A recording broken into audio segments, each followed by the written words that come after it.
All right, everybody, hello and welcome to another video here at Wholeo-Awakening and Thunder Dragon Neigong.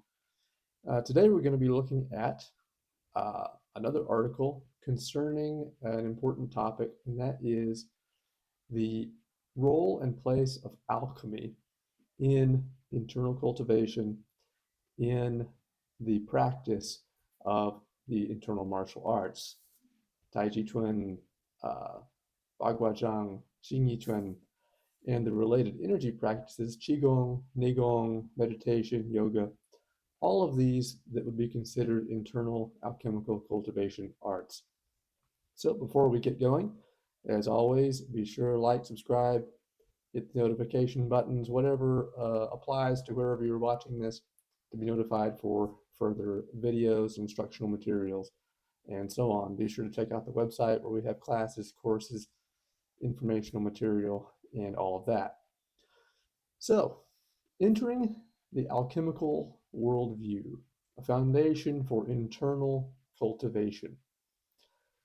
As students step onto the path of Taiji, Qigong, Neigong, meditation, yoga, or any other related internal arts, one of the greatest challenges that they encounter is not necessarily physical, but it's conceptual. These arts did not arise merely as systems of movement or exercise, as most of them are practiced today.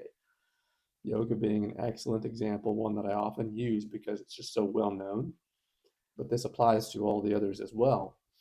Whereas yoga, modern yoga, has really just been reduced to the asanas, the postures, and a little bit of the pranayama, the breath work, just as an exercise to stretch, to loosen up, to gain a little bit of strength.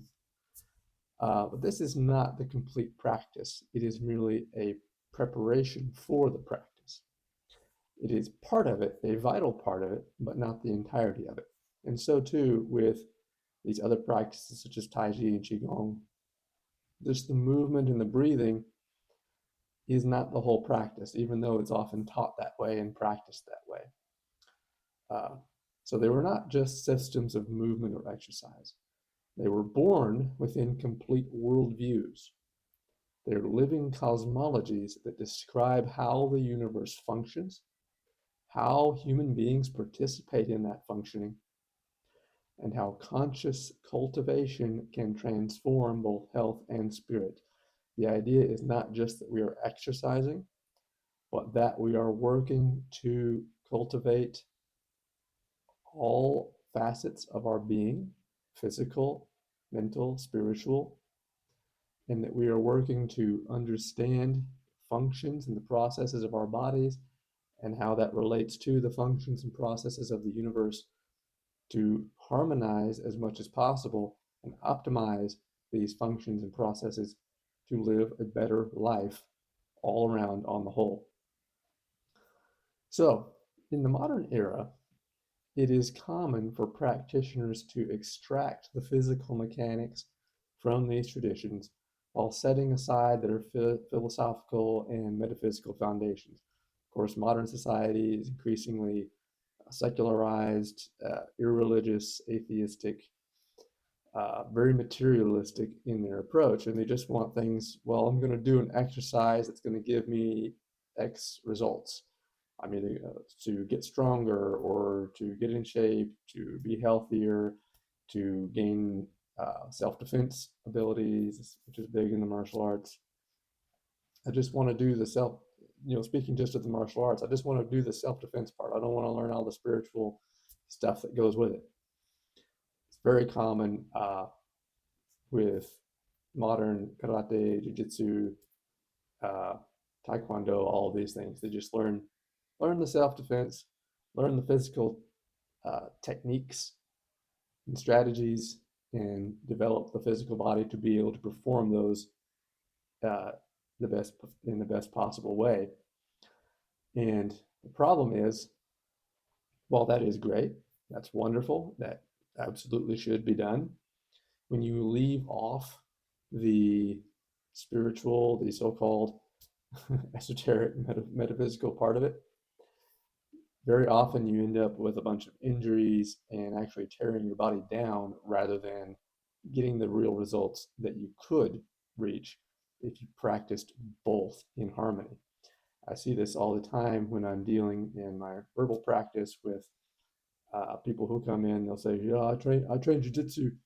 They're all hyped up and they'll hold their hand out and it'll be shaking and trembling like this. I'm like, "Yeah, I can tell you do. You're beating your body to death and you're not learning how to relax it and rejuvenate it." That's what happens when you just do the yang, the physical attack, aggressive exercise, and you're not learning how to do the meditation, the energy work, the Neigong that goes into replenishing and restoring your tissues and allowing you to better function. And this is why you have to have the two together. Just doing one or the other is going to lead you to bad results. It's going to reduce your longevity. It's going to cause you all kinds of physical problems if you just focus on attack all the time. And flip side, if you think you're just going to, oh, I'm just going to be spiritual and cultivate energy, this is the whole basis of the story of Bodhidharma Damo, who uh, developed the I Ching Jing and developed the uh, martial practices for the Shaolin monks. Because as the story goes, he went to Shaolin Temple and he saw that all the monks were just sitting around meditating all the time and they were sick and weak and falling apart because they just were trying to be spiritual and they thought they could cultivate energy, but they didn't do anything to train their bodies. So we see this a lot too, especially in Taiji, Qigong, and the internal arts, is people who are just weak and sickly and just not conditioned. And the fact is, you have to develop a body that is a capable vessel to carry the energy that you're trying to cultivate. Otherwise, you're not really accomplishing anything. So both sides are necessary. You absolutely must do the hard, grueling physical training, the techniques, the skills, but you've also got to be able to cultivate the inner side, the meditative side, the energy work. The two go hand in hand. They're two sides of the same coin. You can't have one without the other and expect to get the best results from it. So we don't want to separate the two. We want to combine them and train them together. Um, but oftentimes, as I said, in the modern world, they just want the physical. They separate the spiritual, the philosophical, because everyone's so geared toward materialism these days, which is a detriment in many areas of life. This approach is understandable. Life is busy, skepticism is widespread, and physical benefits are immediate and tangible. Everybody wants what's easiest. And although many people don't like to work out, just working out still is much easier than training the internal cultivation. So, they want the quick and easy, the flashy, showy results. They don't want to do the grueling, slow, silent work that was required to develop energy. Indeed, even simplified practice brings real gains, even at this surface level. Just the basic Taiji, for example, where you're just breathing and doing the forms, even that results in improved balance, mobility, circulation, stress reduction, all these things.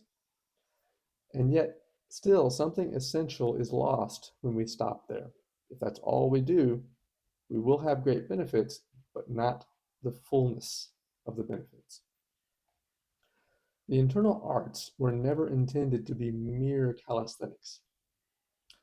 I say this a lot where you've got people who just want to go and they want to relax and float and breathe, which is great for stress reduction, all the things I just talked about.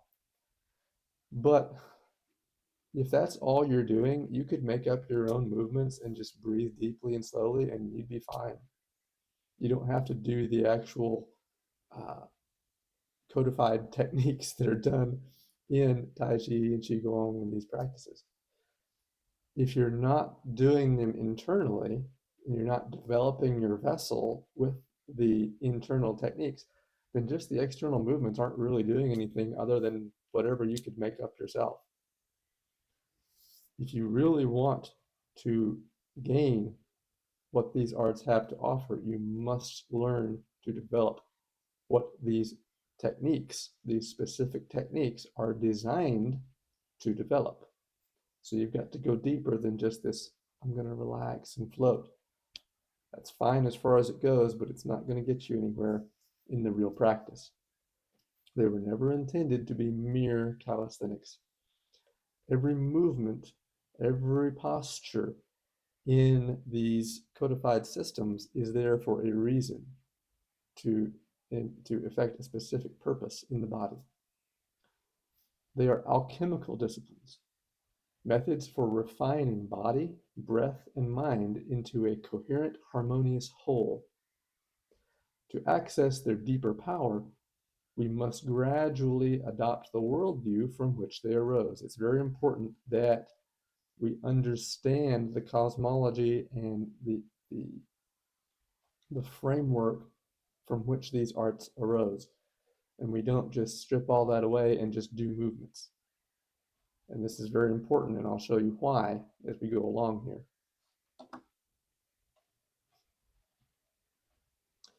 It is because intent is the driver of alchemical cultivation.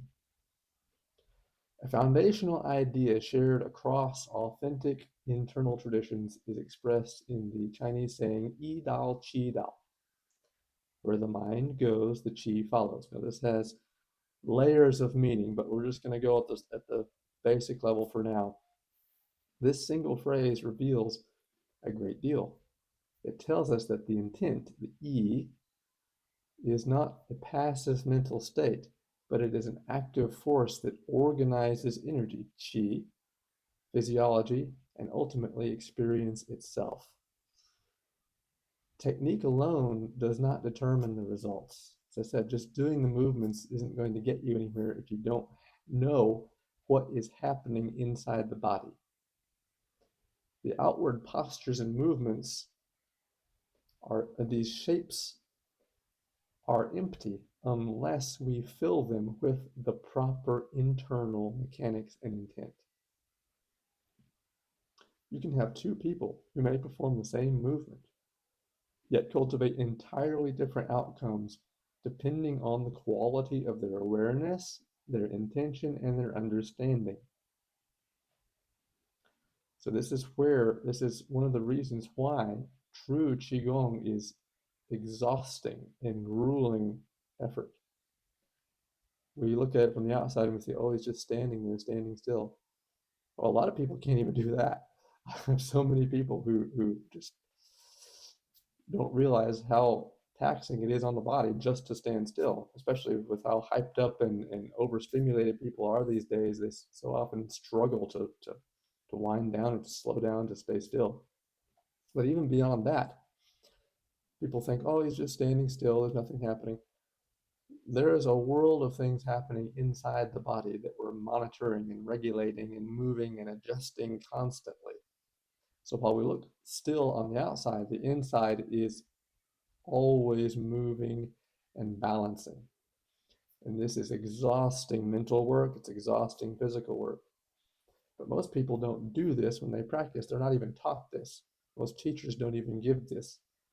They just say, well, just do the stance, do the breath, do the movement, just relax. We're not relaxing. We're releasing the tension and the blockages of the body. We're opening and closing. We're stretching and compressing. We're not just relaxing and having a good time. We're doing very focused, targeted work to reshape and restructure and adjust the qualities of the tissues and fluids in the body. So technique alone does not determine results. Without a guiding cosmology, intent becomes vague or mechanical.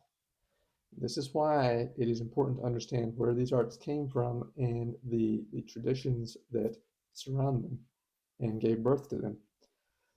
Because the more we have understanding of what we're doing and why we're doing it, the stronger we can make our intent. If we don't even know what we're doing, it's very difficult to create an intent that is powerful enough to enact anything. When we have the right understanding, intent becomes precise, aligned, and transformative. Cosmology matters in internal arts. Cosmology answers essential questions that every serious practitioner eventually confronts. What am I actually cultivating? What is Qi? And this is one of the big questions. What is Jing, Qi, Shin? What are all these things? What are they actually? Are they just imaginary concepts? No, they're actual things. They're actual qualities.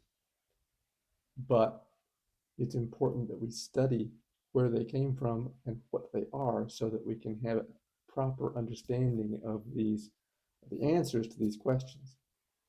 How do mind, breath, movement, and energy interact with each other? Why do subtle practices produce profound internal changes? Why is it these things that don't look like we're doing anything, how does it actually have such great change in us? How does it bring about such great change? What is the long-term direction of this work? Where are we going with it? What's the point? What's the end goal? Traditional Chinese internal arts answer these questions through concepts such as yin and yang, the five phases, Jing, Qi, Shin, heaven, earth, man, and the Tao. Interestingly, when we step back and look across cultures, we find similar organizing principles appear again and again expressed through different symbolic language. Um, as I always teach, the truth is the truth, regardless of how you look at it, what word you call it by, what system you organize it through. In all ancient cultures, observed nature, observed reality, and came to certain truths. They may call it something different, they may use a different structure to talk about it based on their own culture, but when you analyze it, they're talking about the same thing. And we see this also with these concepts in the internal martial arts. One such system that's remarkably clear and concise comes from the Hermetic tradition. The seven Hermetic principles is the universal framework. The seven Hermetic principles are something that I always put forth early on to beginning students as a basic and easy to grasp framework for how we view reality. As I said, and as I always talk about, you cannot be a materialist and get very far in these practices. It's just not, it's not going to sink into you what you're doing. It's not going to create the proper intent within you to be able to really gain the full benefits of the practice. The Hermetic teachings articulate seven universal principles that describe how reality functions at every level: physical, energetic, mental, and spiritual. While originating in a Western esoteric lineage, Hermeticism, these principles map cleanly onto the internal logic of Taoist alchemy. Again, different cultures, same concepts. Qigong, Taijiquan, and yogic systems, all same thing. The seven Hermetic principles are: number one, the principle of mentalism, that the universe is a mental entity, not physical. Number two, the principle of correspondence, as above, so below, the famous axiom, probably the most well-known axiom of Hermeticism. This is the idea that everything corresponds to each other. The macrocosm is the same as the microcosm, and vice versa. Just as the heavens have their paths of rotation around the sun, so too we have the particles that encircle in the electrons, the protons, the neutrons, down at the micro level. Number three, the principle of vibration. Everything is vibration. We know this from quantum physics, quantum mechanics. Again, seven Hermetic principles, the alchemical way of understanding these things. This is also mirrored in modern physics. We're starting to come to the understanding that Well, these ancient people had it right the whole time. We got off on materialism for a while in our modern world and uh, thought that we didn't need God, that everything was just a machine. And now we're starting to realize the deeper we go into the study of science, oh, well, the ancient people were right the whole time anyway, which is uh, hilarious to me. Number four, the principle of polarity. Everything exists on polarity. Two things that are opposites, light and dark, good and evil, uh, these things are in actuality the same thing. They are one thing, they're just two poles of the one thing. You cannot have the one without the other. This is the yin and the yang principle. The principle of rhythm. Everything moves in rhythmic cycles. The principle of cause and effect. Every effect has a cause. The principle of gender, the masculine and the feminine, these qualities. And we're not talking about uh, just physical sex, but we're talking about the qualities of masculine and feminine that is present in everything. Taken together, they describe a universe that is ordered, intelligible, and responsive to conscious participation. This is precisely the assumption underlying all genuine internal cultivation arts, that it is a mental universe, that we are mental beings, and that we can participate in this universe and in shaping it. Without this understanding, everything that you do in these practices is going to be relatively hollow. So, from physical exercise to sacred self cultivation. When these principles are absent from practice, training often remains external, such as just stretching muscles, coordinating joints, memorizing movements. When they are understood and gradually embodied, that is, when these concepts are gradually embodied, practice becomes internal. We are refining awareness. We are regulating energy. We are harmonizing opposites, the polarities. We are aligning ourselves with natural law, which is the point of the Tao. The point of walking the path of God is to align ourselves with natural law, to be honest and pure and in harmony with nature. This is what we're trying to do because this leads to optimal health and outcomes across the board, whatever area of life we're trying to look at. At that point, Taijiquan ceases to be just slow movement and it becomes applied yin and yang dynamics. Qigong ceases to be breathing exercises and it becomes vibrational regulation. Meditation ceases to be just relaxation and it becomes conscious participation in mind-energy interaction. And for those who are interested in exercise science, um, just to show how the intent does indeed affect the outcomes we get. If you're familiar with different types of training that are done for different results, such as aerobics training versus strength training, or training for endurance versus training for hypertrophy to develop and build up the muscle. We know that there are different types of exercise that are done in different ways that will yield specific results depending on what we're looking for. And we can create structured programs to target these specific results. Different things that we do will activate different metabolic pathways in the body that will lead to different physical results. Well, in this same way, let's take just walking, for example. Everyone's probably familiar with the idea that we constantly see where you need to take so many steps per day to uh, maintain good health. Well, you can take those same number of steps, take whatever number we're talking about, take that number of steps in your house or walking around the office at work or walking on a treadmill or walking around the park or walking around the countryside out in nature.